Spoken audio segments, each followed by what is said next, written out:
नमस्कार विद्यार्थी मित्रांनो, विदर्भ IAS अकॅडमीच्या ऑनलाईन प्लॅटफॉर्ममध्ये तुम्हा सर्वांचं मी डॉक्टर समाधान पाटील स्वागत करतो। मी माझी 2019च्या ॲडमध्ये DYSP किंवा ACP म्हणून निवड झालेली आहे।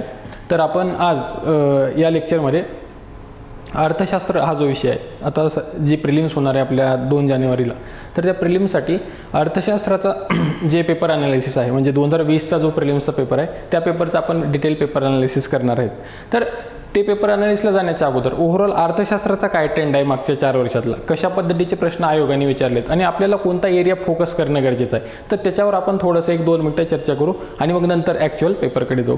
तर तुम्ही जर मागच्या 4 वर्षातले पेपर बघितलात आयोगाचे पूर्व परीक्षेचे, तर बघा काय ॲनालिसिस काय त्याचं, म्हणजे नेमकं प्रश्न कशावर विचारलेत त्यांनी आणि आपण किती डेप्थपर्यंत अभ्यास करायचा हे आपण जसं जसं पुढे जाऊ तसं बघणार आहेत। तर राज्यसेवा पूर्व परीक्षा, तर आपण राज्यसेवा पूर्व परीक्षा इकॉनॉमीचा जर सिलेबस बघितला तर त्याच्यामध्ये 5 भाग त्यांनी मेन्शन केलेत। त्याच्यातला एक भाग जर तुम्ही बघितला तर पहिला भाग आहे सस्टेनेबल डेव्हलपमेंट, दुसरा भाग आहे इन्क्लुजनचा, तिसरा भाग आहे पॉवर्टीचा, चौथा भाग आहे डेमोग्राफिक्सचा, 5वा भाग आहे सोशल सिक्युरिटी इनिशिएटिव्ह आणि समोर ETC लिहिले।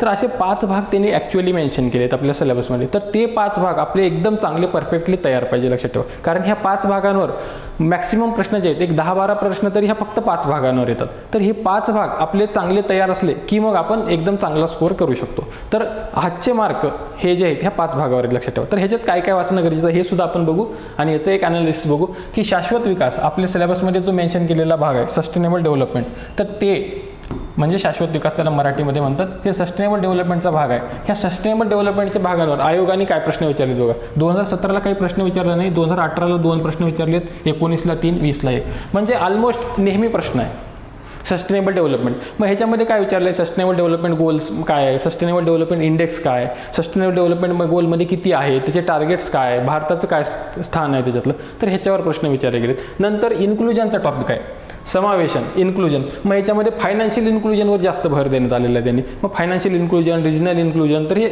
समावेशन कशा पद्धतीचं आहे ह्याच्यावर प्रश्न त्यांनी विचारलेत। तर बघा 2017ला 2 प्रश्न विचारले, 2018ला काहीही प्रश्न नाही त्यावर, 19ला 2, परत 20ला 2 हे इन्क्लुजनच्या टॉपिकवर प्रश्न विचारले।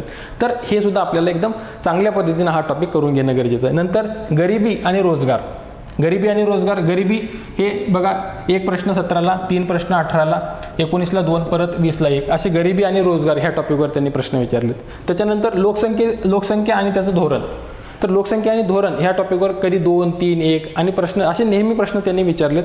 आणि नंतर social sector initiative, social sector इनिशिएटिव्हवर सुद्धा त्यांनी आता रिसेंटली 2018 आणि 2020, तर हे सोशल सेक्टर इनिशिएटिव्ह जे आहेत ना ह्याच्यावर स्कीम्सवर ह्याच्यावर प्रश्न विचारलेत, लक्षात ठेवा। सोशल सेक्टर इनिशिएटिव्ह म्हणजे काय, सामाजिक क्षेत्र सुधार कार्यक्रम, सामाजिक क्षेत्र कार्यक्रम जे आहेत त्याच्यावर प्रश्न विचारलेत। तर सामाजिक क्षेत्र कार्यक्रम आता ह्याच्यावर 3-3 प्रश्न विचारलेत। तर हे भाग जो आहे हा भाग आपल्याला कुठनं वाचायचं आहे काय नाही ह्याच्याबद्दलचं डिटेल तुम्हाला मी एक विदर्भ IAS अकॅडमीसाठीच प्रिलिमच्या स्ट्रॅटेजीबद्दल एक व्हिडिओ घेतला आहे। तर त्या स्ट्रॅटेजीमध्ये कोणता भाग कसा वाचायचा आहे, कुठून वाचायचा आहे, कोळंबे सरांचे पुस्तक, इव्हन तुम्हाला ते मार्किंगसुद्धा करून दिलेत की कोणते कोणते टॉपिक वाचायचं आहे। तर फक्त हे सोशल सेक्टर इनिशिएटिव्हचा टॉपिक लक्षात घ्या की देसले सरांचा पार्ट 2 जो आहे त्याच्यामध्ये आणखी स्पेसिफिक काय वाचायचं असं पण विद्यार्थ्याचा विचार नाही। तर देसले सरांच्या पार्ट 2 मधले स्कीम्स जे आहेत ते अप्लाय करायचे, त्यातले पण सगळ्यात महत्त्वाचे काय, तर सामाजिक क्षेत्र कार्यक्रम हे असं एक शेवटी एक टॉपिक आहे देसले सरांच्या पुस्तकांमध्ये। ते सामाजिक क्षेत्र कार्यक्रमामध्ये त्याच्यामध्ये महिलाच्या रिलेटेड स्कीम आहेत, बालकाच्या रिलेटेड आहेत, अपंगाच्या रिलेटेड आहेत, परत इन्शुरन्सच्या रिलेटेड स्कीम्स आहेत, वयोवृद्धाच्या रिलेटेड स्कीम आहेत, हे सगळे स्कीम आणि त्याच्या अगोदरचे काही टॉपिक आहेत, म्हणजे अन्नाच्या रिलेटेड काही स्कीम्स आहेत, इंधनाच्या रिलेटेड काही स्कीम आहेत, ह्या ज्या बेसिक आहेत हे शेवटच्या स्कीम्स एक 10-12 सेगमेंटमधल्या स्कीम, ह्या सेगमेंटमधल्या स्कीम आपल्याला करणं गरजेचं आहे, कारण ह्याच्यावर 3-3 प्रश्न त्यांनी विचारलेत। तर एवढा मोठा स्कोप आपण सोडू शकतो, 3-3 प्रश्न म्हणजे 6 मार्क आहेत, लक्षात ठेवा, आणि 1-2च मार्कानं कट ऑफ जात असते आपलं। तर हे जे आहे तर हे बेसिक आयोगाचे हे जे 5 टॉपिक आहेत ह्याच्यावर बरेच प्रश्न विचारलेत। आणि हे सोडून बाकीचं जर तुम्ही बघितला तर प्लॅनिंगच्या टॉपिकवर त्यांनी काही प्रश्न विचारलेत, नेहमी प्लॅनिंगच्या टॉपिकवर प्रश्न आहे। तर प्लॅनिंगचा टॉपिक आपला नेहमी तयार पाहिजे। 2017ला तर त्यांनी 4 प्रश्न विचारले होते प्लॅनिंगवर, नंतर हे 2, 2, 1 म्हणजे असं नेहमी प्रश्न आहे प्लॅनिंगवर। त्याच्यानंतर तुम्ही जर बघितलं ते नियोजनाचा टॉपिक आपण बघितलं, महागाईच्या टॉपिकवर कधीतरी प्रश्न विचारला तर तो टॉपिक आपण आपला वाचून घेतला पाहिजे। तर असे कोणते कोणते टॉपिक वाचायला पाहिजे काय नाही ह्याच्याबद्दलचं डिटेल त्या प्रिलिमच्या स्ट्रॅटेजीमध्ये दिले, ते तुम्ही बघू शकता। आणि एक लक्षात घ्या, इंडेक्सेसचा टॉपिक जे आहे, जे इंडेक्सेस आहेत ह्युमन डेव्हलपमेंट इंडेक्स काय, जेंडर डेव्हलपमेंट इंडेक्स काय, मल्टी डायमेन्शनल पॉवर्टी इंडेक्स काय, ह्युमन पॉवर्टी इंडेक्स काय, सस्टेनेबल डेव्हलपमेंट इंडेक्स काय. तर अशा वेगवेगळ्या इंडेक्सवर आयोगाने नेहमी प्रश्न विचारला आहे. तर लक्षात घ्या, हे बघा इंडेक्सेसवर दरवर्षीचा प्रश्न. 2020 साली तर 2 प्रश्न विचारलेत, म्हणजे दरवर्षी 1 ते 2 प्रश्न त्या इंडेक्सेसवर आहेत. तर मग आपले इंडेक्सेस आपले तयार पाहिजे, म्हणजे आपले 2 मार्क बिलकुल आपण रेडी करून ठेवतो. तर ह्या गोष्टी आपल्याला खूप महत्त्वाच्या, म्हणजे असं एकदम डिटेल तुमचे पाहिजे की आपल्याला हे टॉपिक वाचायचं आहे, ह्या टॉपिकमध्ये ही गोष्ट वाचायची आहे, ही गोष्ट असली की आपल्याला 2 मार्क पडणार आहेत. तर ह्या गोष्टी आपल्याला लक्षात ठेवणं गरजेचं आहे. लक्षात ठेवा. आणि एक सगळ्यात महत्त्वाचं सांगतो, लोकसंख्येचं जे टॉपिक आहे आपण असताना लोकसंख्येचा टॉपिक कोणत्याही एका पुस्तकातनं तुम्ही वाचून घेणं गरजेचं आहे. मी तुम्हाला सांगितलं की ते भूगोल आणि पर्यावरण हे पुस्तक आहे आपले सौदी सरांचं. तर भूगोल आणि पर्यावरणाचं जे पुस्तक आहे, या पुस्तकातनं महाराष्ट्राचा लोकसंख्या आणि भारताची लोकसंख्या असे 2 टॉपिक आहेत. तर ते टॉपिक एकदा जर वाचले तर आपल्याकडं आपलं सगळं लोकसंख्या, म्हणजे पूर्व परीक्षेचं जिओग्राफीचं लोकसंख्या, इकॉनॉमीचं लोकसंख्या आणि तसंच आपलं मुख्य परीक्षेचं लोकसंख्या, हे सगळं एकत्रच कव्हर होते. मल्टिपल सोर्सेस वापरायची गरज नाही ते. आणि ह्याच्यासोबत आणखी काय करणं गरजेचं आहे, तर आपल्या जे पॉप्युलेशन पॉलिसी आहेत, म्हणजे लोकसंख्येचे धोरण, तर ते पॉप्युलेशन पॉलिसी एक वाचणं गरजेचं आहे. लक्षात ठेवा. तर 2 पॉप्युलेशन पॉलिसी आहेत, 1976ची आणि 2000ची. तर ह्या 2 पॉप्युलेशन पॉलिसीनुसार हे दोन धोरणं, ह्याचे फक्त अर्धा पेजेसच आहे. लक्षात ठेवा, अर्ध्या पेजेसचे 2 आहेत. तर ह्याचे ऑब्जेक्टिव्ह काय काय आहेत, शॉर्ट टर्म ऑब्जेक्टिव्ह काय, मीडियम टर्म ऑब्जेक्टिव्ह काय, लॉंग टर्म ऑब्जेक्टिव्ह, ह्याच्यावर नेहमी प्रश्न विचारला जातो. लक्षात ठेवा. अल्टरनेट इयर 100% प्रश्न या पॉलिसीवर विचारला जातो, प्रीला आणि मेन्सला. तर आपल्याला हे 2 पॉलिसी आणि ते लोकसंख्येचा टॉपिक एवढं वाचलं की आपले 2 प्रश्न तर नक्की सुटतात. जिओग्राफीमध्ये पण ह्याचा फायदा होतो आणि इकडे इकॉनॉमीमध्ये पण. असं एकदम डिटेल स्ट्रॅटेजी वाईज अभ्यास करा, एकदम चांगले मार्क 100% पडतात इकॉनॉमीमध्ये. तर आपण 2020च्या पेपरकडे वळू तोपर्यंत. मग 2020चा पेपरमधला जो 36वा प्रश्न आहे त्यांनी तो गाळून टाकला आयोगाने, तो होता पॉवर्टीबद्दल, म्हणजे गरिबीबद्दल एक प्रश्न विचारला होता, तो त्यांनी गाळून टाकलेला आहे. नंतर आता हा जो पुढचा भाग 37वा प्रश्न आहे, 37वा प्रश्न बघा, the missing girls and women phenomenon occur due to which of the following factor, म्हणजे अदृश्य मुली व महिला ही संकल्पनात्मक स्थिती पुढीलपैकी कोणत्या बाबीमुळे निर्माण होते. तर लक्षात ठेवा, अदृश्य मुली आणि महिला ही संकल्पना आहे, म्हणजे मिसिंग गर्ल्स आणि वुमन ही संकल्पना आहे. तर आता ही संकल्पना बऱ्याच वेळेला आपल्याला माहिती नसते. न्यूजपेपर आपण चांगला वाचलेला असेल किंवा महिलांचा टॉपिक आपल्याला मुख्य परीक्षेला आहे बऱ्याच वेळेला, तर ती मुख्य परीक्षेला HRHRDमध्ये महिलाचा टॉपिक, तिथं मिसिंग गर्ल्स आणि वुमनची कन्सेप्ट येते. तर मग ही कन्सेप्ट कोणी दिली, सगळ्यात अगोदर आपल्याला ती गोष्ट माहिती पाहिजे, अमर्त्य सेन. तर हे आपण ज्या वेळेला न्यूजपेपर असतो त्यावेळेला असल्या गोष्टी आपल्याला कळत असतात. लक्षात ठेवा. त्याच्यामुळं आपल्या अभ्यासासोबत ते जे न्यूजपेपर वाचणं का गरजेचं आहे. मग आपण ज्या वेळेला हे करतो, म्हणजे 8 मार्चला वगैरे महिला दिन आहे, मग त्यावेळेला पेपर होतात, तर अशी कन्सेप्ट कुठंतरी येते. मग अशा कन्सेप्ट आपल्या परीक्षेच्या दृष्टिकोनातून महत्त्वाचे असतात.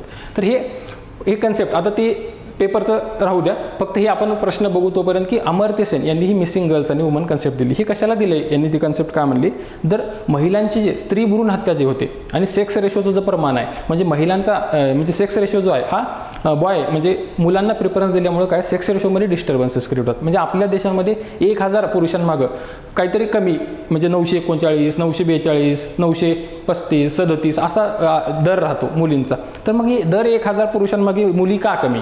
तर हे करताना ह्याच्यासाठी बॉयचा प्रेफरन्स, मुलांचा प्रेफरन्स जो आहे सगळ्यांचा, हे मुलांचा प्रेफरन्स असल्यामुळं जेंडर डिस्क्रिमिनेशन होतं. मग जेंडर डिस्क्रिमिनेशन झाल्यामुळं काय होतं, स्त्री भ्रूण हत्येचं प्रमाण वाढतं. म्हणजे ज्या वेळेला धारणा होते त्यावेळेला गर्भलिंग निदान चाचणी करतात आणि मुलगी जर असेल तर मग तिला मग म्हणजे भ्रूण हत्या करायची, म्हणजे गर्भातच तिला मारून टाकायचं. तर हे जे प्रमाण होते त्यामुळं हे एक गोष्ट आहे की त्याच्यामुळे हे मुलींचं प्रमाण कमी आहे. आणि दुसरी गोष्ट काय, ज्या वेळेला एखादी डिलिव्हरी होत असते त्यावेळेला महिलांचा मृत्यू होतो आणि भारतामध्ये आरोग्याच्या सोयी कमी असल्यामुळे तो महिलांचा मृत्यू होतो. तर ह्या 2 गोष्टी ज्या आहेत, ह्या 2 गोष्टी मेनली महिलांचं प्रमाण पुरुषांपेक्षा कमी असण्याला रिस्पॉन्सिबल आहेत. तर मग ह्या गोष्टीबद्दल त्यांनी विचारले की हे अदृश्य मुली आणि हे महिलांची संकल्पना आहे मिसिंग गर्ल्स, तर हे कशामुळे होते त्यांनी असं विचारले. तर इथं ऑप्शन बघा, मुलगाच हवा असे ह्याला प्राधान्यता किंवा ह्याचा हव्यास. तर लक्षात प्रिफरन्स टू मेल चाइल्ड, म्हणजे हे कशामुळे आहे, जेंडर डिस्क्रिमिनेशन आणि बॉयचा प्रेफरन्स, मुलाचं प्रेफरन्स. तर पहिलं ऑप्शन बघा त्यांनी ते दिलं आहे, मुलगाच हवा हव्यास. तर हे बरोबर आहे. नंतर दुसरं, अपुरी सांख्यिकी माहिती असल्यामुळे आहे का. अपुरी सांख्यिकी माहिती असं काही नाही, सेन्सस एकदम डिटेल प्रत्येकाच्या घराघरू जाऊन त्यांनी तपासून बघितलेलं आहे. तर आणि प्रत्येक रिपोर्टमध्ये हे येतं आहे, त्याच्यामुळे अपुरी सांख्यिकी माहिती हे काही त्याचं कारण नाही. त्याच्यामुळे हा ऑप्शन आपण सहज एलिमिनेट करू शकतो की अपुरी सांख्यिकी माहिती नाही, कारण भारतासारख्या एवढ्या मोठ्या देशांमध्ये सेन्सस दर 10 वर्षांनी होतं, एवढ्या डिटेलमध्ये, तर त्याच्यामुळं हे माहिती काही चुकेल म्हणजे ॲटलिस्ट जनगणना तरी चुकेल हे काही पॉसिबिलिटी नाही. त्याच्यामुळे हे आपण लगेचच एलिमिनेट करू शकतो. त्याच्यानंतर महिलांचा होणारा बाजार जो आहे म्हणजे वुमन ट्रॅफिकिंग, म्हणजे थोडंसं आता ते हे जे आहे ट्रान्सलेशन हे थोडंसं चुकीचं झालं. वुमन ट्रॅफिकिंग जे आहे म्हणजे महिलांना हे घेणं म्हणजे त्यांचं म्हणजे काय म्हणा तुम्ही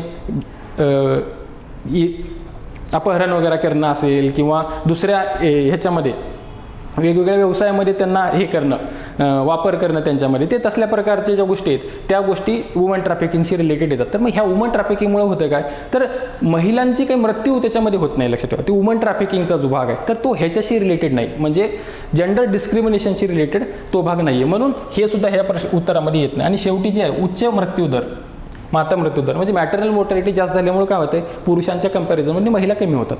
तर हे आदर्श महिला आणि मुली संकल्पना ही कशामुळे, तर हे सुद्धा ऑप्शन त्याच्यातला बरोबर आहे. तर मग हे जे दोन ऑप्शन आहेत तर ह्याच्यासाठी लक्षात घ्या, बेसिक आपल्याला ती कन्सेप्ट माहिती पाहिजे की असली काहीतरी कन्सेप्ट आहे कोणीतरी दिलेली आहे, तर मग आपण ह्या उत्तराकडे पोहोचू शकतो. तर मग हे दोन ऑप्शन जे आहेत ए आणि डी, तर मग ए आणि डी कोणत्या ऑप्शनमध्ये आहे, तर पहिलाच ऑप्शन आहे ए आणि डी. त्याच्यामुळे ए आणि डीचं ऑप्शन पहिला ऑप्शन ह्याच्यातला बरोबर आहे. तर अशा काही कन्सेप्ट आहे. आता हे काय ॲक्च्युअल कोर इकॉनॉमिक्समधला प्रश्न नाही, पण सोशिओ इकॉनॉमिक जर बघितलं आपण तर त्याच्याशी रिलेटेड ही गोष्ट येते. तर हे बऱ्याच वेळेला आपल्या एक्स्ट्रा करिक्युलर ॲक्टिव्हिटी किंवा आपण काय वाचतो, अभ्यास सोडून बाकीच्या काय काय गोष्टी करतो त्याच्यामध्ये ह्या गोष्टी येत असतात. तर मग आपण बघितलं आहे की आदर्श मुली संकल्पना ही त्याच्यात मुलांचा हव्यास आणि उच्च माता मृत्यूदर यामुळं होतो. तर आपण पुढच्या प्रश्नाकडे वळू याच टॉपिकमधलं. तर त्यांनी दुसरा प्रश्न स्कीमवर विचारला. लक्षात घ्या, संसद आदर्श ग्राम योजना बाबत खालीलपैकी कोणते विधान बरोबर नाही. म्हणजे लक्षात घ्या काय विचारले हे सुद्धा लक्षात घेणं गरजेचं बरं का. कोणतं विधान बरोबर आहे असं विचारलं नाही, कोणतं विधान बरोबर नाही असं विचारले. बऱ्याच वेळेला विचारतात खालीलपैकी कोणतं विधान चूक नाही. चूक नाही म्हणजे बरोबर आहे असं त्याचा अर्थ होतो. म्हणजे बऱ्याच वेळेला त्या शब्दामध्ये पण कन्फ्युजन करतात प्रश्नांमध्ये, तर ते आपल्याला माहिती पाहिजे की एकदम प्रश्न नीट वाचणे. दुसरी गोष्ट काय याच्यामध्ये, तर मग आता ह्याची कॅरेक्टरिस्टिक माहिती पाहिजे. तर हे लक्षात घ्या, मी आता जे सांगत होतो तुम्हाला की स्कीम्स जे आहेत देसलेदारांच्या पार्ट 2 मध्ये चांगल्या पद्धतीने दिले, ह्या स्कीम्स चांगल्या वाचा. आणि जे स्कीमचं बेसिक काय काय वाचणं गरजेचं आहे हे तुम्हाला ह्याच्यावरूनच कळून जातं. आता एक 2-3 स्कीम येतात आपल्या, त्या स्कीम बघा आणि त्याच्यावरून एक अंदाज मी तुम्हाला सांगतोच आणि तुम्हाला पण लावता येतो की नेमकं काय वाचायचं स्कीममधलं. तर ही पहिली स्कीम आहे. ह्याच्यात काय म्हणलं त्यांनी, संसद आदर्श ग्राम योजना कधी सादर करण्यात आली म्हणजे कधी इंट्रोड्यूस करण्यात आली पहिली, तर हे दिले की ह्यांनी सप्टेंबर 2016. तर आपल्याला हे माहितीच पाहिजे, ह्याला काही अल्टरनेटिव्ह नाही कधी हे झालं.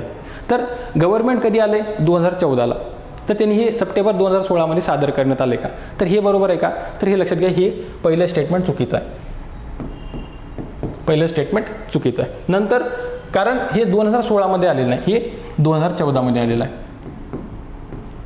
संसद आदर्श ग्राम योजना 2014 मध्ये आलेली आहे, त्याच्यामुळे पहिलं स्टेटमेंट चुकीचं आहे. आता एक गोष्ट कळाली. नंतर दुसरं, याच्यामध्ये खासदार 2019 पर्यंत 2 किंवा त्यापेक्षा अधिक मॉडेल विलेज विकसित करू शकतात. तर त्याच्यामध्ये त्यांनी सांगितलं होतं की 2014ला आली, 2016 पर्यंत 1 डेव्हलप करा आणि 2019 पर्यंत आणखी 2, म्हणजे 2 म्हणजे टोटल 3 विलेज डेव्हलप करायचे तुम्हाला. तर मग हे आणि त्याच्यानंतर पण पुन्हा स्कीम चालू राहणार होती 2019 ते 2024 पर्यंत, त्याच्यामध्ये आणखी दरवर्षी 1 डेव्हलप करायचं होतं. तर मग हे 2019 पर्यंत 2 किंवा त्याच्यापेक्षा अधिक हे बरोबर आहे. म्हणजे 3 विलेज त्यांना डेव्हलप करायचे होते, 2 किंवा त्याच्यापेक्षा अधिक हे विलेज डेव्हलप करू शकतात का, तर हे स्टेटमेंट बरोबर आहे. तिसरं, यामध्ये भारतातील 2500 पेक्षा अधिक खेडी समाविष्ट आहेत.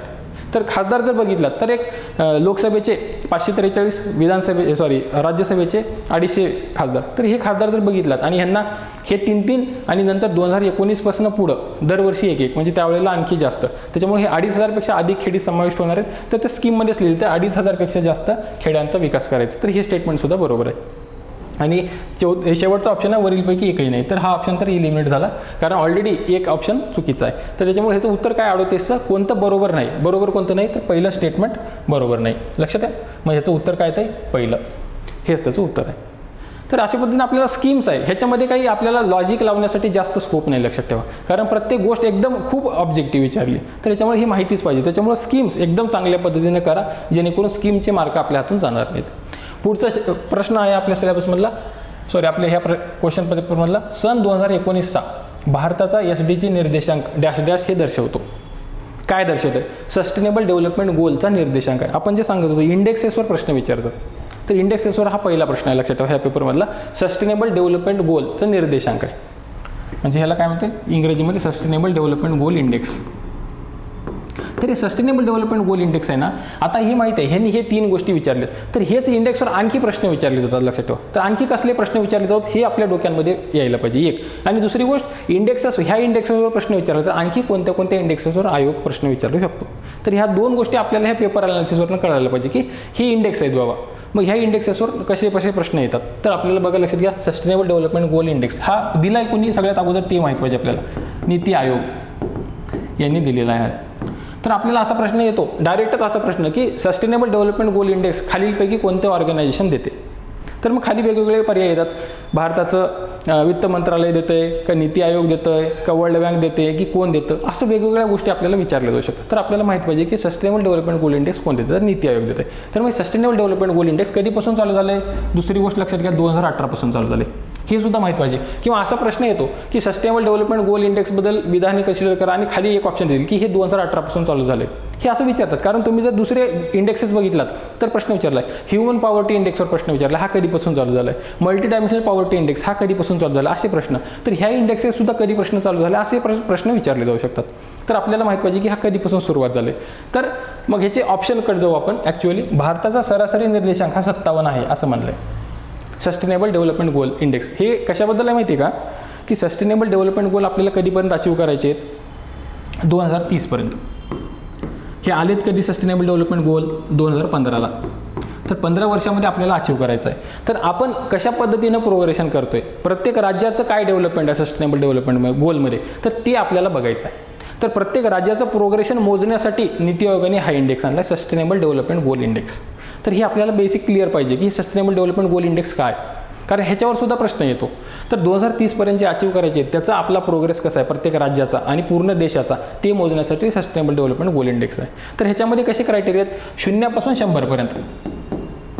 जेवढं जास्त तुमचा स्कोअर तेवढं चांगलं तुमचं काम आहे, जेवढं जास्त तुमचा स्कोअर तेवढं जास्त चांगलं तुमचं काम आहे. तर हे आता ह्याच्यात बघू की आपण भारत, हे ऑप्शनकडे जाऊ आपण. भारताचा सरासरी निर्देशांक 57 आहे, बरोबर आहे का चूक आहे. आता ह्याच्यात कसं आहे, ही गोष्ट आपल्याला जर माहिती असेल, वाचलेलं असेल तरच येणार आहे.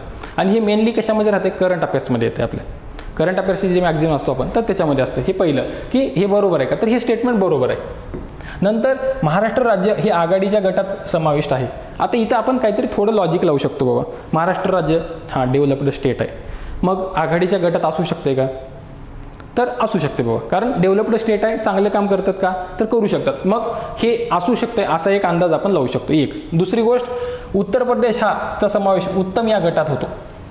उत्तर प्रदेश उत्तम गटात मग लगेच हे, कारण उत्तर प्रदेश जर आपण ओव्हरऑल बघितलं तर सगळ्या गोष्टीमध्ये मागे आहे, एक्सेप्ट पॉप्युलेशन. लोकसंख्या सोडून बाकीच्या सगळ्या गोष्टींमध्ये, गरिबीमध्ये पण ते पर्सेंटेज पुढं आहे, पण ते ॲक्च्युअली महागच येतात. तर मग हे उत्तम, हे तिथं संशयाला संधी आहे, आपल्याला जागा आहे. तर मग हे उत्तर प्रदेश उत्तम येते का, तर बाबा हे येऊ शकणार, मग हे चुकीचं असू शकते. तर मग हे चुकीचं असू शकतं. तर मग ह्याच्या ऑप्शनकडे जर गेलं आपण इन जनरल, तर आपल्याला काय ते लक्षात घ्या, हे बघा सी कुठं आहे का याच्यात, बी आणि सी बरोबर. तर एक ऑप्शन आपल्याला थोडंसं इलिमिनेट करता येते, एक ऑप्शन. तर मग हे बाकीचं गोष्टी आपल्याला माहितीच नसतील, तर मग आपल्याला ऑप्शन नाही दुसरा, फक्त एक ऑप्शन आपण एलिमिनेट करू शकतो. मग राहिलेल्या 3 पैकी एक आपल्याला उत्तर शोधावं लागतं. पण ॲक्च्युअली उत्तर काय हे बघण्यासाठी आपल्याला हे माहितीच पाहिजे. तर मग हे जर माहिती असेल तर हे सरासरी 57 हे उत्तर बरोबर, हे बरोबर आहे, लक्षात ठेवा. आणि हे महाराष्ट्र राज्य हे आघाडीच्या गटात आहे का, मला ह्याला इंग्रजीमध्ये फ्रंट रनर स्टेट म्हणतात, फ्रंट रनर कॅटेगरी. पण ते फ्रंट रनरमध्ये नव्हतो, आपण परफॉर्मरमध्ये होतो. तर सस्टेनेबल डेव्हलपमेंट गोल इंडेक्स जर बघितलात तर हे बघा भारताचा 57 आहे. हे पहिलं ऑप्शन जे आहे आपलं ते बरोबर आहे, भारताचा 57 होतं सस्टेनेबल डेव्हलपमेंट गोल इंडेक्स. हे प्रत्येक राज्याचा वेगवेगळा आहे, 69, 66, म्हणजे हिमाचल प्रदेश आणि केरळ हे सगळ्यात पुढं होते. आणि हे बघा उत्तर प्रदेश राज्यामध्ये सगळ्यात शेवटी आहे, 42 त्यांचा ग्रुप आहे. म्हणजे उत्तम हे नाहीच आहे तिथं. म्हणजे इन जनरल असं एक आपल्या काहीतरी आपला अंदाज लागला पाहिजे. त्याच्यानंतर पुढं जर बघितलं अजून तर हे वेगवेगळे क्रायटेरिया कसे आहेत सस्टेनेबल डेव्हलपमेंट गोल इंडिया इंडेक्समध्ये. तर हे काही इंडेक्स बघा, क्लासिफिकेशन कसं आहे, aspirant state, performer state, front runner state आणि अचिव्हर स्टेट. जे सगळ्यात चांगले आहेत ते अचिव्हरमध्ये येतात, म्हणजे 100% अचीव केले. म्हणजे एखादी गोल आहे, म्हणजे आपण जर बघितलं गोल, पहिलं जो गोल बघितलं, दुसरं गोल बघितलं, ह्याच्यामध्ये काय 0 पॉवर्टी करायची आहे, हंगर 0 करायचं आहे. तर ते कुणी केलं तर त्याचा अचिव्हरमध्ये नंबर जातो. लक्षात आहे प्रत्येक गोलबद्दल. तर मग महाराष्ट्र कुठं आहे, तर महाराष्ट्र 2018 साली परफॉर्मरमध्ये होता, लक्षात ठेवा. 2018 साली महाराष्ट्र परफॉर्मरमध्ये होता. नंतर 2020 साली महाराष्ट्र फ्रंट रनरमध्ये गेला. पण आपल्याला विचारलं 2018 बद्दल, लक्षात येते. हे महाराष्ट्र 2020 साली फ्रंट रनरमध्ये गेलं आहे म्हणून हे प्रश्न विचारला गेला, लक्षात ठेवा. तर हे फ्रंट रनरमध्ये नव्हतो आपण. तर हे बघा 2018चे जर हे बघितलं तर महाराष्ट्र कुठं आहे, परफॉर्मर कॅटेगरीमध्ये. हे बघा महाराष्ट्र परफॉर्मर कॅटेगरीमध्ये, फ्रंट रनरमध्ये नाही. फ्रंट रनरमध्ये फक्त हिमाचल प्रदेश, केरळ, तामिळनाडू, चंदीगड आणि पुदुचेरी हे 5 होते. तर आपल्याला हे कळालं महाराष्ट्र फ्रंट रनर नाही, परफॉर्मर आहे. त्याच्यामुळे दुसरा ऑप्शन पण त्या प्रश्नातला चुकीचा आहे. आणि उत्तर प्रदेश तर उत्तम नाहीच, वर्स्ट आहे. उत्तर प्रदेश हे वर्स्टमध्ये येतं, त्याच्यामुळं हे तर चुकाचं ऑप्शन. आघाडीचा आहे का, म्हणजे फ्रंट रनर आहे का, तर नाही, परफॉर्मर आहे. तर हे दोन्ही ऑप्शन चूक आहेत आणि हे 57 एवढं बरोबर आहे. तर मग ह्याचं आपलं उत्तर काय असू शकतं, फक्त ई, फक्त अ बरोबर आहे. म्हणून ऑप्शन ए पहिला हे उत्तर करेक्ट आहे. लक्षात येते. तर हे असं आपल्याला इंडेक्सेस माहिती पाहिजे, लक्षात ठेवा. जर इंडेक्सेस माहिती असेल तरच आपण 1-2 प्रश्न चांगल्या पद्धतीने टॅकल करू शकतो. त्याच्यानंतर आपण पुढच्या प्रश्नाकडे जाऊ. याच्यातल्या 40वा प्रश्न आहे, गॅटवर विचार आहे. General agreement on trade and tariff संबंधात पुढील विधाने विचारात घ्या असं म्हणलं आहे. तर गॅटची स्थापना 1948ला झाली आहे का, आपल्याला माहिती पाहिजे. आपण ते WTO, IMF आणि वर्ल्ड बँक हे जे टॉपिक आहेत एकदम ॲटलिस्ट बेसिक त्याची इन्फॉर्मेशन तर माहीत पाहिजे, कारण ह्याच्यावर एखादी प्रश्न येऊ शकतो. तर हे गॅटची स्थापना 1948 साली झाली आहे का, तर हे स्टेटमेंट बरोबर आहे. नंतर सुरुवातीच्या काळात गॅटचे 23 सदस्य होते, हे बरोबर आहे का. तर आपण ज्या वेळेला आपण पूर्व परीक्षेचा जो कोर्स आपण लॉन्च केला आहे, पूर्व आणि मुख्य परीक्षेचा, त्याच्यामध्ये आपण बघत होतो की गॅट आणि WTO ह्याचे डिफरन्सेस कसे आहेत बाबा. तर ते डिफरन्सेस बघताना मी तुम्हाला एक गोष्ट सांगितलं होतो की गॅटचे सदस्य ज्या वेळेला स्थापना झाली त्यावेळेला 23 होते आणि WTOचे सदस्य ज्या वेळेला स्थापना झाली त्यावेळेला 123 होते. तर असं काहीतरी असेल तर तुम्हाला लक्षात राहतं, म्हणजे गॅटचे 23 सदस्य होते, हे बरोबर आहे. तर जे सुरुवातीच्या काळात गॅटचे 23 सदस्य होते, हे बरोबर आहे का, बरोबर आहे. तर दुसरा स्टेटमेंट सुद्धा बरोबर आहे. पहिलं गॅटची स्थापना 1948, म्हणजे 1947ला ते ठरवायचं असं झालं आणि 1 जानेवारी 1948ला त्याची स्थापना झाली. मग असंच 1948ला ह्याची स्थापना झाली 1 जानेवारी आणि WTOची स्थापना 1 जानेवारी 1995. लक्षात आहे. तर तशी स्थापना झाली. तर हे आपण बघितले. नंतर WTO गॅटचे एक प्रकारचे उत्तराधिकारी आहे. तर हे स्टेटमेंट बरोबर आहे, कारण आपण बघितलंय की गॅट सुरुवातीला काम करत होतं आणि गॅटचा हळूहळू शेवटी डंकेल ड्राफ्ट नावाचा एक ड्राफ्ट आला. मग ते डंकेल ड्राफ्टर सगळ्यांनी ते मराकेश या ठिकाणी साईन केली. मग मराकेशचा करार झाला आणि WTOची स्थापना झाली 1 जानेवारी 1995ला. तर हे आपल्याला माहिती पाहिजे की हे बरोबर आहे. तिसरं पण WTO गॅटचे एक प्रकारचे उत्तराधिकारी. आणि शेवटचं द्विपक्षीय आणि बहुपक्षीय व्यापाराचे गॅट प्रशासन करते. द्विपक्षीय म्हणजे काय, 2 देशातला व्यापार. बहुपक्षीय म्हणजे काय, भरपूर देशातला व्यापार. तर द्विपक्षीय आणि बहुपक्षीय व्यापार म्हणजे ह्याला इंग्रजीमध्ये काय म्हणतात, बायलॅटरल आणि मल्टीलॅटरल. ते विचारलं म्हणजे ऑल सगळ्या बायलॅटरल मल्टीलॅटरल ट्रेड ॲग्रीमेंटचं हे करते का, तर नाही. लक्षात ठेवा, बायलॅटरल ॲग्रीमेंट हे WTO किंवा गॅटच्या अखत्यारीत नाहीत. लक्षात येते. फक्त सगळ्या जगाचे जे मेंबर आहेत WTOचे आणि गॅटचे, ह्यांचा व्यापार जो आहे ह्यांच्या व्यापाराबद्दलच ते फक्त हे करतात, कन्सर्न आहेत. बाकीच्या देशांच्या व्यापाराबद्दल नाही. 2 देशांमध्ये कसा व्यापार चालतो ह्याच्याबद्दल त्याला काहीही देणं घेणं नाही. त्याच्यामुळं ऑप्शन जो डी आहे हे ऑप्शन चुकीचं आहे. लक्षात आहे, हा ऑप्शन चुकीचा आहे. मग त्यांनी विचारले वरीलपैकी कोणते विधान बरोबर आहे. पहिलं विधान बरोबर आहे, दुसरं विधान बरोबर आहे, तिसरं विधान बरोबर. तर ABC बरोबर आहे. असा ऑप्शन एकच आहे, ती. म्हणून हे तिसरं ऑप्शन बरोबर आहे. लक्षात येते. तर हे द्विपक्षीय ह्याच्याबद्दल कसलंही प्रशासन करत नाही. तर हे आपल्याला माहिती पाहिजे. तर हे बेसिक इन्फॉर्मेशन जे आहे काहीतरी असं व्यवस्थित लक्षात ठेवा जेणेकरून आपल्याला हे माहिती राहील. तर हे प्रश्न बघितलेला 40वा. तर आपण पुढच्या प्रश्नाकडे जाऊ. आत्ता मी जे सांगत होतो तुम्हाला की आपण एक कोर्स आहे लॉन्च केलेला विदर्भ IAS अकॅडमीचा. तर MPSC प्री आणि मेन्स या दोन्ही परीक्षेसाठी कोर्स लॉन्च केला विदर्भ IAS अकॅडमीच्या. ज्यांना इच्छा आहे हा कोर्स लॉन्च करायची, हा कोर्स पाहण्याची किंवा जॉईन करण्याची, ते बघू शकतात. 1 वर्षासाठी ॲक्सेस आहे कोर्सचा.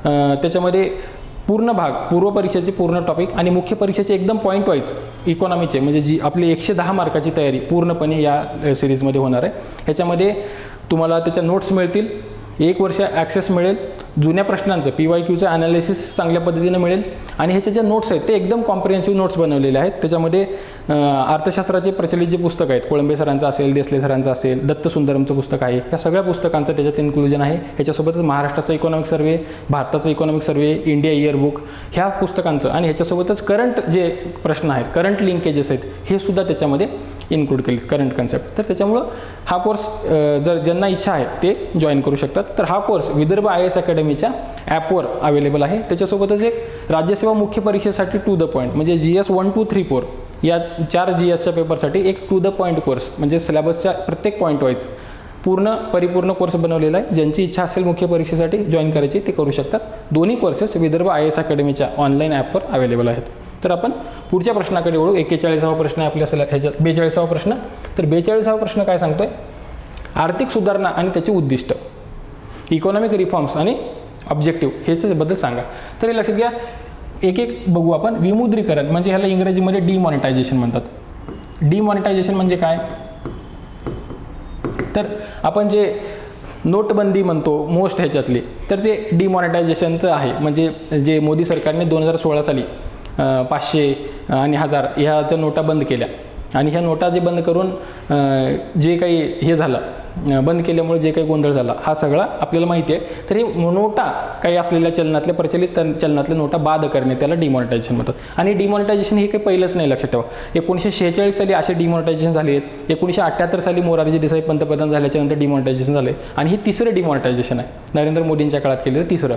अगोदर 10-10 हजाराच्या नोटा होत्या 1946ला आणि 1978ला. ह्या 10 हजाराच्या नोटासुद्धा त्यावेळेला चलनातून काढून घेण्यात आलेलं. तर हे डिमॉनिटायझेशन ह्याचं ऑब्जेक्टिव्ह काय, तर डिमॉनिटायझेशन त्यावेळेला आलं, त्यावेळेला त्याचे ऑब्जेक्टिव्ह तर त्यांनी सांगितलं होतं की हे जे फेक करन्सी आहे, फेक करन्सी मार्केटमधून काढून घेण्यासाठी. ही फेक करन्सी जास्त झाल्यामुळं काय होतं, इकॉनॉमी डिस्टॅबिलाइज होण्याचे चान्सेस असतात. तसंच एक संशय होता की त्यांना हे फेक करन्सीमुळं काश्मीरमध्ये दहशतवाद, इथं रेड कॉरिडॉरमध्ये नक्षलवाद ह्यांनासुद्धा त्याच्यामुळे पैसे मिळतात. तर ही फेक करन्सी खूप जास्त प्रमाणात वाढली आहे, ते कमी करण्यासाठी ते एक त्यांचं ऑब्जेक्टिव्ह होतं. त्याच्यासोबतच कॅशलेस इकॉनॉमी करणे आणि डिजिटल पेमेंट मोठ्या प्रमाणावर वाढवणे हे सुद्धा त्याचे ऑब्जेक्टिव्ह होते. तर आपल्यातला तर ह्याच्यातला कोणता ऑब्जेक्टिव्ह ह्याच्यामध्ये आहे हे आपल्याला बघणं गरजेचं आहे. तर विमुद्रीकरण बघा, काळ्या पैशाचे नियंत्रण एक ऑप्शन दिलं. दुसरं दिलं खोटे चलन निष्कषित करणे म्हणजे फेक करन्सी जे आहे त्याला काढून टाकणे.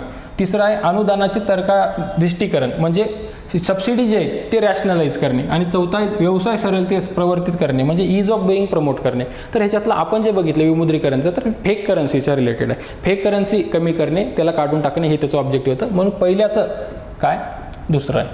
आता त्याच्या पुढचंच बघितलं, पहिल्याचं दुसरं. नंतर नवा बेनामी कायदा. नवा बेनामी कायदा म्हणजे हे न्यू बेनामी लॉ आहे. बेनामी म्हणजे काय, म्हणजे मी काहीतरी विकत घेतो पण ते दुसऱ्याच्या नावावर. मी असं कधी करतो, माझ्याकडे असे पैसे आहेत की जे काळा पैसा म्हणतो आपण.